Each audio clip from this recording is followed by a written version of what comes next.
하시기 바랍니다. 봉독합니다. 그러므로 네가 어떻게 받았으며 어떻게 들었는지 생각하고 지켜 회개하라. 만일 일 깨지 아니하면 내가 도둑같이 이르리니 어느 때에 내게 이를지를 내가 알지 못하리라. 그러나 사대에 그 옷을 더럽히지 아니한 자 몇 명이 내게 있어 흰옷을 입고 나와 함께 다니리니 그들은 합당한 자인 영구라. 이기는 자는 이와 같이 흰옷을 입을 것이요 내가 그 이름을 생명책에 결코 지우지 아니하고 그 이름을 내 아버지 앞과 그의 천사들 앞에서 시인하리라. 귀 있는 자는 성령이 교회들에게 하시는 말씀을 들을지어다. 아멘. 할렐루야.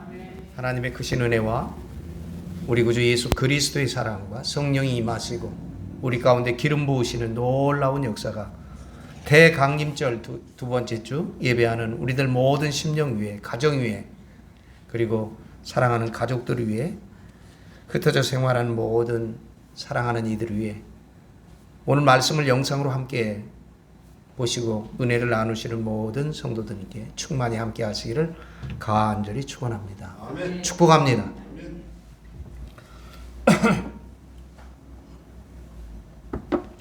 날씨가 이제 본격적으로 영하의 날씨에 돌입했습니다. 모쪼록 따뜻하게 몸을 잘 돌보셔서 건강한 올 한 해 겨울 건강하게 지낼 수 있기를 기도하고 축복합니다. 주님께서 늘 지켜주시기를 바랍니다. 성탄이 있는 12월이라서 연회에서는 프랑카드 걸기를 해요.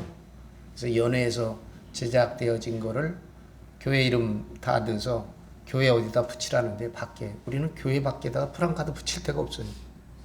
어디다 붙이면 막 대형으로 붙이든가 그래야 되는데 그럴 수가 없어서 우리는 신청하지 않겠습니다. 아마 올해 감리교회들은 다니시다 보면 프랑카드가 많이 성탄 프랑카드가 많이 붙어 있을 텐데 우리는 내부만 했습니다. 복도하고 어제 아내하고 저하고 열심히 했습니다. 사대교회 다섯 번째인가요? 다섯 번째 교회. 사대교회에 대해서 우리가 지금 공부하고 있는데 이 사대교회는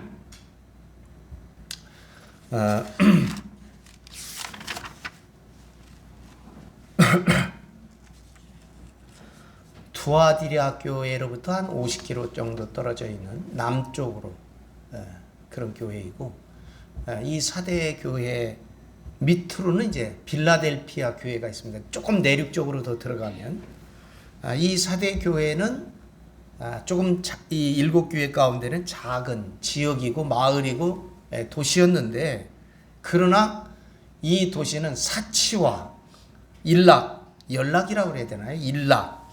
그 다음에 음란으로 병든 도시였습니다. 그 팽배한 도시죠.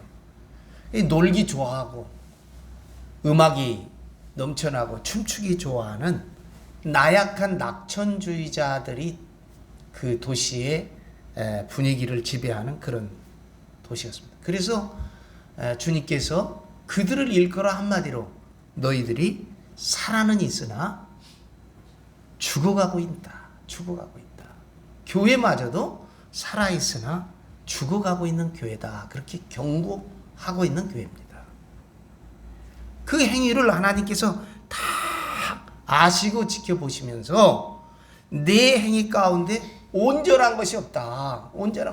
그렇게 안타까워하시는 교회였습니다. 여러분, 우리가 알길 사도들은 그 어려움 속에 가난과 위협과 핍박과 심지어는 순교의 죽음까지도 무릅쓰고 복음을 전했습니다. 사도 바울은 그렇게 고백합니다. 여러분 고린도후서 11장 27절과 28절만 보겠습니다. 고린도후서 주보에는 23절부터 적어놨는데 집에 가서 다시 한번 보실 수 있길 바라고 고린도후서 11장 27절로 28절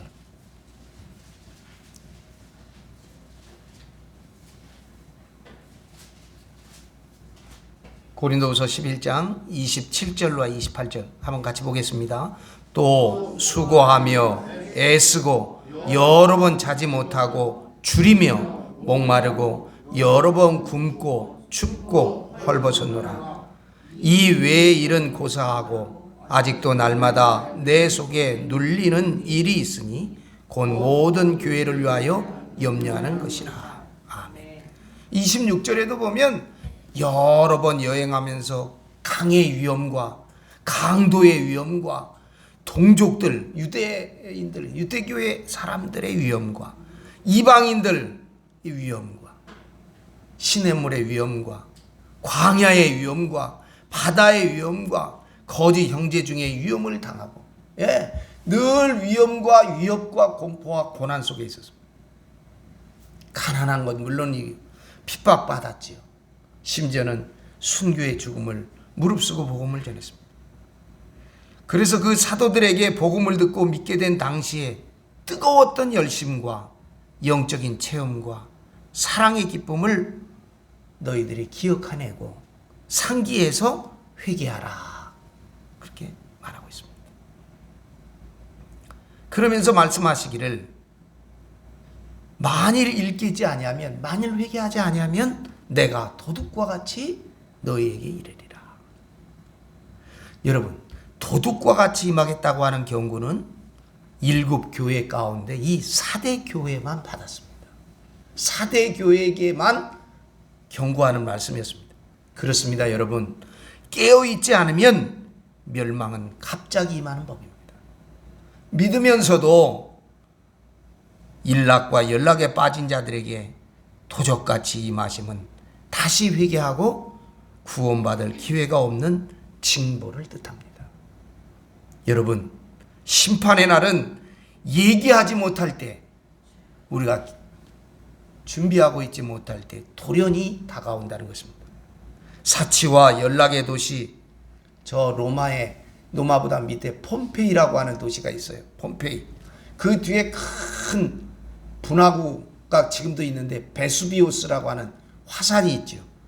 그 화산이 폭발을 합니다. 주 77년인가요? 이게 예루살렘의 멸망에 대한 재앙이다, 그렇게 해석하는 사람들이 있는데, 예루살렘을 로마가 아주 처절하게 파괴시키거든요. 그리고 몇 년 있지 않아서 베수비우스 화산이 폭발합니다. 그 밑에 어마어마하게 큰 도시가 있었는데 용암에 묻힌 게 아니라요, 화산 폭발의 재가 그 도시를 3m나 덮었다는 거예요. 3m. 네. 지금도 반이나 발굴했을까요? 계속 발굴하고 있어요. 화산재 속에서 옛날 유적물들을 찾고 있어요. 제가 가봤더니요, 우리 이 앞길이 중앙로인데 그 폼페이의 중앙로와 같은 이 도로를 보니까 엄청나게 큰 도시고, 엄청나게 화려한 도시고, 엄청나게 막 흥행했던, 바다에 접한 그런 도시였습니다.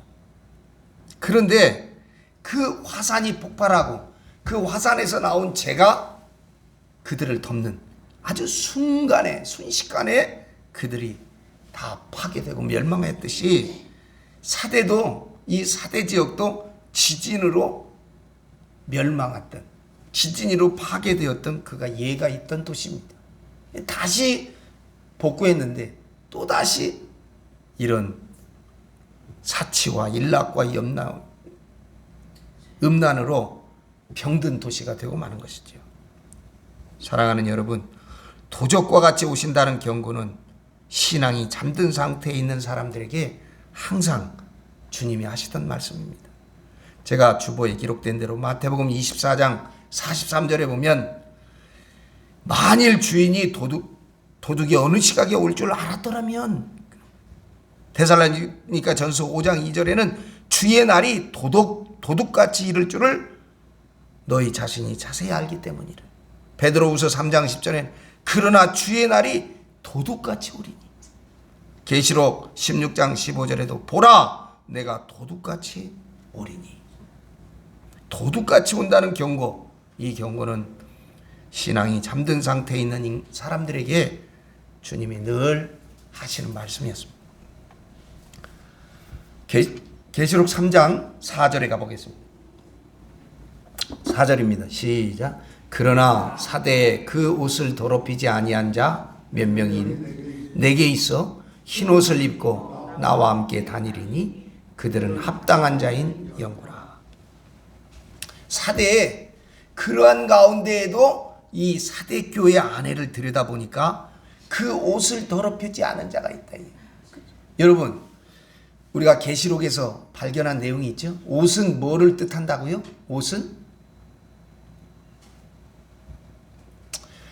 옷은요, 특히 겉옷은 그의 신분과 그의 의무를 지칭합니다. 옷이, 겉옷은, 목사는 여기 올라올 때 성의를 입죠. 법관들도 그렇게 하죠. 판사나 검사가 그렇게 하잖아요. 의사는 의사의 옷을 입지 않습니다. 군인은 군복을 입죠.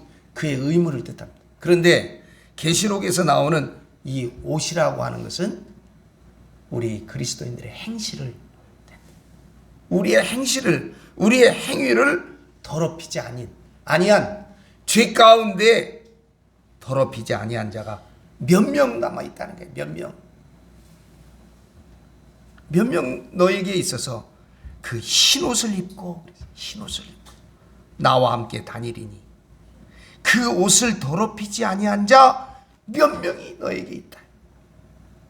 사치와 부패와 연락과 음란, 이런 병들로 다 죽어가고 있는 교회 안에 적어도 몇 명은 오염되지 않고 그 행위를 더럽히지 않고 그 죄 가운데 있지 않고 겸손하고 경건한 믿음의 생활을 유지하고 있다는 것입니다. 계시록 19장 18절에 여러분, 계시록 19장 18절, 계시록이니까 가보겠습니다. 계시록 19장 8절.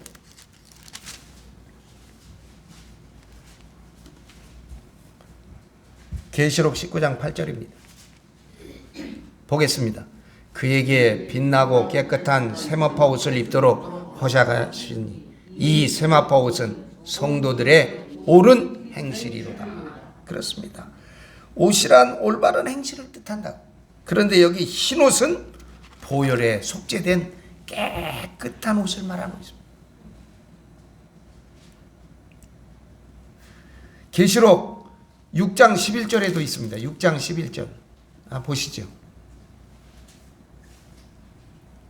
읽어보겠습니다. 각각 그들에게 흰 두루마기를 주시며 이르시되 아직 잠시 동안 쉬되 그들의 동무 종들과 형제들도 자기처럼 죽임을 당하여 그 수가 차기까지 알아 하시더라. 흰 두루마리, 흰 옷을 줬대. 7장 9절에도 있습니다. 7장 9절 보겠습니다. 시작. 이일 후에 내가 보니 각 나라와 족속과 백성과 방언에서 아무도 능히 셀 수 없는 큰 무리가 나와 흰 옷을 입고 손에 종려가지를 들고 보좌 앞과 이 어린 양 앞에 서서 그랬습니다. 여러분, 이 흰 옷은 보혈로 속죄된 깨끗한 옷, 깨끗한 행실이지요. 사랑하는 여러분, 성도들의 옷은 육체적인 음란으로 더럽혀져서는 안 됩니다. 성도들의 옷은, 성도들의 행위는 신앙적인 음행, 타협의 신앙으로 더럽혀져서는 안 됩니다. 유다서 1장 23절에 보면 또 어떤 자를 불에서 끌어내어 구원하라. 또 어떤 자를 그 육체로 더럽힌 옷까지도 미워하되, 그 육체로 더럽혀진 옷까지 미워하되 두려움으로 긍휼히 여기라. 그랬습니다. 여러분, 우리들의 행실, 우리들의 믿음의 행실이 늘 주님 보시기에 주님의 보혈로 깨끗이 속죄된 그러한 깨끗한 행실, 그런 경건한 삶, 그러한 믿음의 행실들이 우리 가운데 있기를 주의 이름으로 간절히 소원합니다. 이 적은 무리 가운데 우리가 있기를 원합니다. 5절과 6절을 보겠습니다. 계시록 3장 5절과 6절입니다. 보겠습니다. 이기는 자는 이와 같이 흰옷을 입을 것이요 내가 그 이름을 생명책에 결코 지우지 아니하고 그 이름을 내 아버지 앞과 그의 천사들 앞에서 시인하리라. 아멘. 여기도 흰옷이 나왔습니다. 이와 같은 자, 이기는 자는 이와 같이 흰옷을 입을 것이요. 흰옷을 입을. 할렐루야. 사랑하는 여러분, 이기는 자가 되시기를 주의 이름으로 간절히 축원합니다. 그리고 흰옷을 입을 것인데 내가 그의 이름을 생명책에 결코 지우지 않을 것이다. 여러분, 성경에도 흰옷이 여러 번 나와요. 다니엘서 7장 9절 같은 경우에는 하나님도 흰옷을 입고 계세요. 내가 보니 왕자가 놓이고 옛적부터 항상 계신 이가 자정하셨는데 그의 옷은 희기가 눈과 같고. 예수님도 흰옷을 입었지 않습니까? 마가복음 9장 3절에 보면 예수님이 변화산에 올라가시사 그가 변화될 때 그 옷이 광채가 나며 세상에서 빨래하는 자가 그렇게 희귀할 수 없을 만큼 매우 희어졌더라. 아멘. 천사들도 흰옷 입은 존재들입니다. 마태복음 28장 3절에 보면 그 형상이 번개 같고 그 옷은 눈과 같이 희건을 그랬습니다. 계시록 19장 14절에 하늘에 있는 군대들이 희고 깨끗한 세마포 옷을 입고 그랬습니다. 백마를 타고 그를 따르더라. 하나님도 흰옷을 입으셨고 예수님도 흰옷을, 하늘의 권세인 천사들도 흰옷을 입었고. 사랑하는 서정의 성도들, 여러분과 저 우리에게도 흰옷 입기를 소원합니다. 영적인 존재들이 입는 옷은 여러분 직조된 천으로 만든 옷이 아니고 빛으로 광채로 직조된 완전히 성결된 옷입니다. 그래서 제가 그거를 우리 동양의 사상으로는 천의 무봉, 하늘의 사람들이 입는 바느질한 이 깃이 없는 옷이라고 그랬어요. 빛으로 직조되어 있기 때문에. 모세가 시내산에서 하나님이 옷 저거할 때 그 광채가 났다고 그러잖아요. 예수님이 변화산에서 그가 변화되실 때 아까도 읽은 대로 그 옷이 광채가 나며 세상에서 빨래하는 자가 그렇게 여기서 발광하는 거죠. 하나님의 빛을 받아서. 하나님께서도 예수님께서도 천사들도 다 흰옷을 입은 존재들이니 구원받는 성도들도 흰옷을 입게 될 줄로 믿습니다. 계시록 7장 9절의 말씀에 우리가 아까 내가 보니 왕자가 놓였고 눈같이 힐 거다 그랬잖아요. 계시록 19장 8절에도 있습니다. 계시록 22장 14절에도 자기 두루마리를 빠는 자들은 복이 있나니. 계시록 19장 8절에는 빛나고 깨끗한 세마포 옷을 입도록 허락하셨으니 이 세마포는 성도들의 옳은 행실이었다. 이쭉 내가 그 이름을 생명책에서 결코 지우지 아니하리라. 아니하고. 아멘. 제가 어렸을 때 교회 가다 헌금 띄어먹고 교회 안 가려고 하고 형제들하고 싸우고 나쁜 짓 하면 어머니가 꼭 해준 말이 있어요. 너 이리 와봐. 너 오늘 무슨 잘못했지? 너 오늘 네 책장 하나가 하나님의 책장에서 나쁜 때로 넘어가는 거야. 책장 하나가. 책장이 또 선한이라면 선한 쪽으로 넘어가고. 그 책장 얘기를 항상 해요. 그거 얼마나 시청각적으로. 그래서 내가 무슨 나쁜 일을 하면서도 또 나쁜 일을 하려고 꾸미면서도 늘 그 책 생각이 나요. 에? 책 생각. 그러다 제가 조금 영리해지면서 무슨 생각이, 아니 그 책을 언제 다 넘기지? 하나님 앞에 가면 그 책을 언제 다 넘기지? 그런 생각을 했어요. 그렇잖아요? 한평생 살아왔는데 너는 이런 거 나쁜 거 이런 거 좋은 거 이거 하려면 시간 많이 걸릴 텐데 그런 얕은 꾀의 생각이 나더라고요. 근데 여러분 지금이 어느 시대입니까? 제가 예를 하나 드릴게요. 우리나라 조선 왕조의 왕 1대 태조부터 내가 알기로는 25대 철종 왕까지 약 472년 동안 기록된 조선 왕조 실록이 있습니다. 우리 아시죠? 요새 그거 다 보고 드라마도 만들고 거기서 또 야사 붙여서 뭐 드라마 재밌게 만들고 그러는데 이 책의 권수를 보니까 1800 893권, 888책이래요. 권수로는 그렇고 왕들이니까 이제 모아서 보면 888책이래요. 근데 여러분, 이 조선 왕조실록이 지금 어디 들어가려고 했냐면 구글에 들어가면 구글이라 거기 안에 조선 왕조실록이 있습니다. 치면요 조선 왕조실록이 다 뜹니다. 요새는 다 요새 말로 번역돼 있어요. 한문된 게 번역돼 있어요. 그래서 그게 올려 있습니다. 세계 사람들이 다 볼 수 있게 돼 있어요. 그런데 그 방대한 것 중에서 여러분 요새 세상이 어떠냐면요, 조선 왕조실록 가운데서 혹시 가뭄 치면요 가뭄이 다 뜨는 거예요. 조선 왕조실록에서. 세상이 이런 세상이에요. 에? 예를 들면 조선 왕조실록에서 뭐 별이 어떻고 뭐 달이 어떻고 그의 무슨 지진이라고 치면요 그 조선 왕조실록에서 비슷한 유수의 기록물이 다 쫙 일괄적으로 뜨는 거예요. 그러니까 지금 모든 관련 학자들이 의사면 의사, 천문학이면 천문학, 뭐 기후학자들은 거기서 쳐보는 거예요. 그러면 그 여러분 472년 동안의 기록이 거기 다 뜨는 거예요. 천문에 대한 이상한 거, 달에 대한 뭐 이 개기, 월식, 일식 이런 거 다 뜨는 거죠. 에? 가뭄은 언제 왔고 언제 홍수가 났고 어떤 지진이 있고를 우리는 과거에 있는 걸 다 보는 거예요. 그러니 그거 두 손 들지 않아요? 장완석이 죄 딱 치면 죄가 다 쏟아지는 그 안에 죄만 딱. 에? 장완석 선한 일 딱 치면 그 안에 선한 일만 딱 뜨는 거예요. 이거 어떻게 피해갑니까? 그런데 오늘 말씀하시기를 생명책에 기록된 자만이 구원을 받는다. 아멘. 다니엘서 12장 1절에 보면 그때 네 백성 중 책에 기록된 모든 자가 구원을 받을 것이다. 할렐루야. 계시록 21장 27절에도 오직 어린 양의 생명책에 기록된 자들만 들어가리라. 아멘. 악한 자의 이름은 생명책에서 도말될 것입니다. 시편 69편 28절에 그들을 생명책에서 지우사. 누가요? 악한 자들이죠. 의인들과 함께 기록되지 말게 하소서.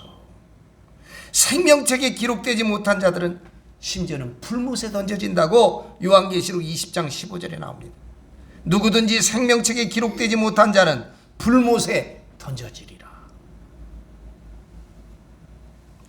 그러면 악인들의 이름은 어디에 기록될까요? 의인들 구원받을 자들은 생명책에 기록된다면 악인은 어디에 기록될까요? 악인들은 흙에 기록된다는 거예요. 흙에. 제 얘기가 아니에요. 여러분 예레미야서 17장 13절 한번 읽어보십시다. 예레미야서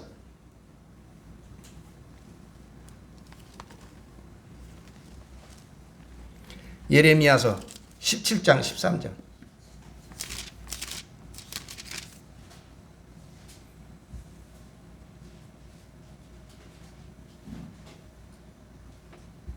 예레미야서 17장 13절 읽어보겠습니다. 시작. 이스라엘의 소망이신 여호와여, 무릇 주를 버리는 자는 다 수치를 당할 것이라.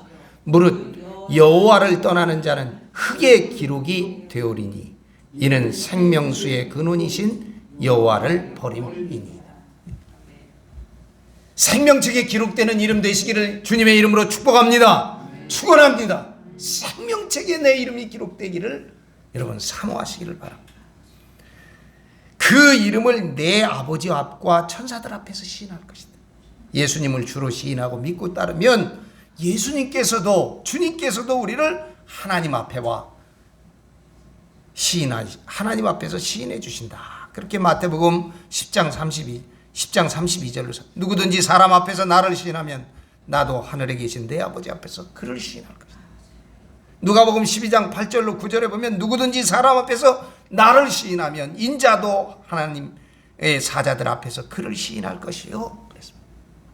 그러나 예수님을 주라 시인하고 믿고 따르면서 행위가 없는 종교꾼들은 내가 너를 알지 못한다라는 것입니다. 마태복음 7장 21절에 우리가 잘 아는 말씀이 있습니다. 나더러 주여 주여 하는 자마다 다 천국 들어갈 거예요. 그런 사람들은 뭡니까? 행위 없이 신앙생활하는 사람. 다 다만 하늘에 계신 내 아버지의 뜻대로 행하는 자라야 들어가리라. 아멘. 그렇습니다. 사랑하는 여러분, 생명력을 잃어가는 교회, 진리에서 퇴보하는 교회, 거짓 것으로 말미암아 진리를 자꾸 소외시키는 교회, 죽어가고 있는 교회입니다. 오늘 죽어가고 있는 현대교회는 모두 4대형의 교회들입니다. 과연 우리에게는 생명력이 있을까요? 다른 종교와 마찬가지로 우리 기독교도 이제 낡은 종교로 전락되어서 죽어가고 있는 교회입니다. 우리를 갱생시킬 능력을 잃어가고 있습니다. 갱생이 뭡니까? 거의 죽음 지경에 일어나 있는 것을 다시 살리는, 다시 갱자를 쓰지 않습니까? 갱생. 그런 능력이 우리에게 있을까요? 그런 능력이 낡아가고 있는 우리 기독교 안에 있을까요? 제가 어렸을 때, 여러분, 제가 어렸을 때 저 광나루 밑에 모래에다가 말해요. 그때는요, 다리 밑에다가 집을 짓는 사람은 다리가 비는 막아주잖아요. 그러니까 판자떼기 뭐 이런 거 갖다가 얼기설기. 제일 잘 졌다 그러면 기억하실지 몰라요. 루빙이라는 게 있어요. 루빙. 검은 종이 찢어지면서 기름진 종이죠. 이땐 플라스틱 이 비닐이 없었으니까 그거를 친 집들이 있어요. 그런데 제가 어렸을 때요, 지금은 알지만 그때는 참 제 미스테리였는데, 저녁 때 좀 어둑어둑 이제 저녁 때쯤 되면 거기서 예쁜 아가씨들이 나와. 화장도 짙게 평상시에는 낮에는 볼 수 없는데 그 시간쯤 되면 아주 옷도요 화려하게 입고 그리고 나와서 가는 분들이 많았어요.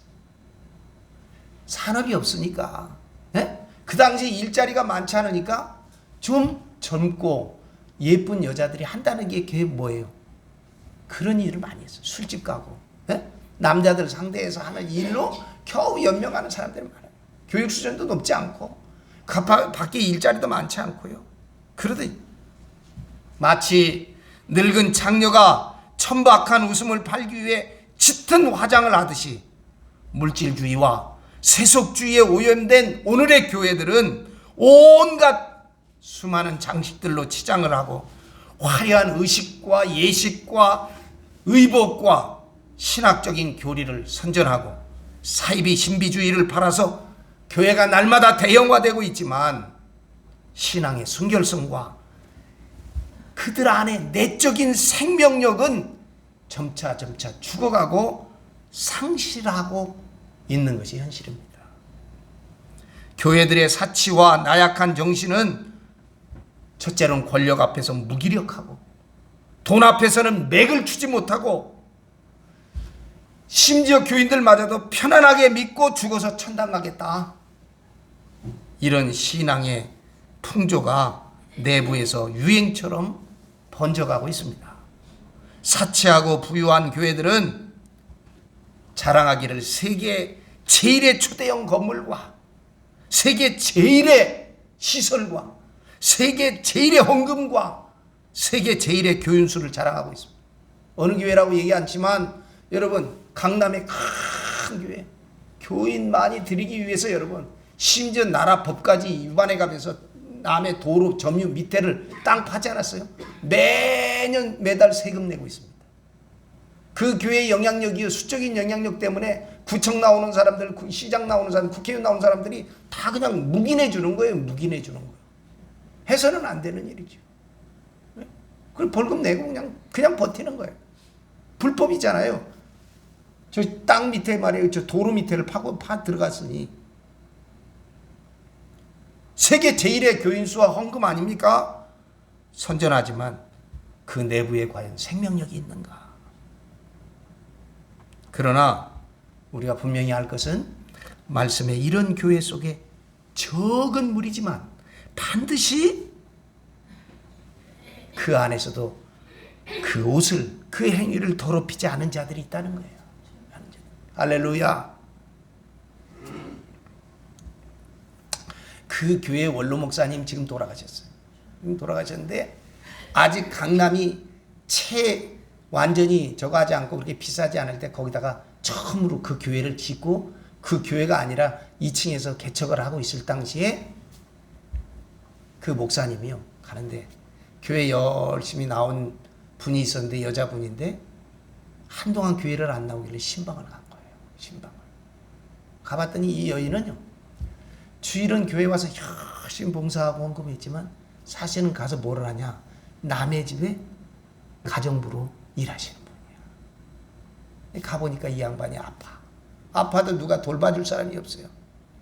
그렇게 앓다가 교회를 못 나온 거예요. 교회 열심히 나오고. 이 담임 목사는 여러분 그 주변에 많은 사람들이 잘 사는 사람인데, 이 사람 아무래도 여러분 보면 알잖아요. 그렇잖아요. 그럼 이 사람 보면 알아 벌써.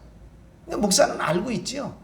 그 같이 견디기 어려운 분위기 속에서 다 부유한 사람들이고 다 유한 마담들이고 다 돈 좀 있고 집들 가지고 있는 사람인데, 이 사람은 가난하지만 신앙생활하는 걸 목사님 알아. 그러니까 늘 따돌림을 당하고 그랬겠죠. 목사님 하루 찾아간대. 이 사람이 여러 날 교회 오지 못하고 하는 동안 병이 깊어진 거예요. 그래서 이 목사님의 품에서 결국 신방하는 날 이 여인이 죽게 됩니다. 그 목사님이 그걸 감증하더라고요. 예? 그 목사님. 근데 그게 뭐냐? 그러고도 그 교회가 그 격차, 이거를 뛰어넘지 못한다는 거예요. 결국 그 교회는 뭐예요? 한국에서 가장 부자 교회 아닙니까? 그러면서도 그 가난하고 그러면서 병들어 혼자 죽어가는 사람 하나를 그 교인들이 함께 흡수하지 못했다는 거예요. 그걸 당신이 스스로 자각하면서, 스스로 자책하면서 많은 후배 목회자들 앞에서 고백하는 고백입니다. 이제 그 교회 수도원이었는데, 예? 저 안성 가는데 수도원 있잖아요. 그 양반이 거기 지금 돌아가셔서 거기 묻혀 있어요. 예? 내가 거기 다음에 갔을 때는 가서, 예, 그 목사님 묘에 가서 추모도 하고 그랬습니다. 여러분, 어찌됐든 간에 성경의 말씀은, 그러나 그런 교회 안에서도 일락이 만연하고 부패가 만연하고 음란한 교회 안에서도 그 옷을, 그 행실을, 그 진리의 행실을 더럽히지 않은 자들이 있다는 것입니다. 할렐루야! 사랑하는 여러분, 7교회 속에는 비록 적은 무리지만 반드시 이긴 자가 있다고 하는 사실을 기억하고 마음에 새길 수 있기를 바라며, 이긴 자 되기를 사모하시기를 주의 이름으로 축원합니다. 이긴 자가 되도록 회개하고 주님 앞에 기도하시기를 바랍니다. 그래서 우리 모두 주님께로부터 이긴 자의 칭찬을 받을 수 있는 성도 되시기를 예수님의 이름으로 간절히 축원합니다. 기도하겠습니다. 영원하신 생명과 구원의 하나님, 길과 진리와 생명의 빛으로 우리를 구원하여 주심을 감사합니다. 주님의 대속의 십자가 보혈로 우리의 죄짐을 풀어주시고 성령의 권능을 주시어 주님 말씀에 순종하는 믿음을 주시옵소서. 예수 그리스도의 이름으로 기도합니다. 아멘. 복음의 시작을 알리기 위한 전령으로 세례 요한이 부름을 받았듯이 주님의 오심을 증언한 이들로 우리가 부름받았음을 기억하게 하여 주시옵소서. 요한이 광야로 나아가 하나님의 말씀을 들었듯이 영혼의 깊은 곳에서 주님 앞에 서는 경험이 저희들에게도 있게 하여 주시옵소서. 땅을 사고 논밭을 경작하고 혼인하는 일보다 더 중요하고 더 시급한 순간이 다가오고 있음을 아는 예언자의 영으로 깨어있게 하여 주시옵소서. 나무 뿌리에 놓인 도끼처럼 하나님의 나라가 지금 우리 가운데 가까이 왔음을 깨어 기억하게 하여 주시옵소서. 그래서 우리의 길에서 돌이켜 하나님의 구원을 바라는 삶으로 변화되게 하여 주시옵소서.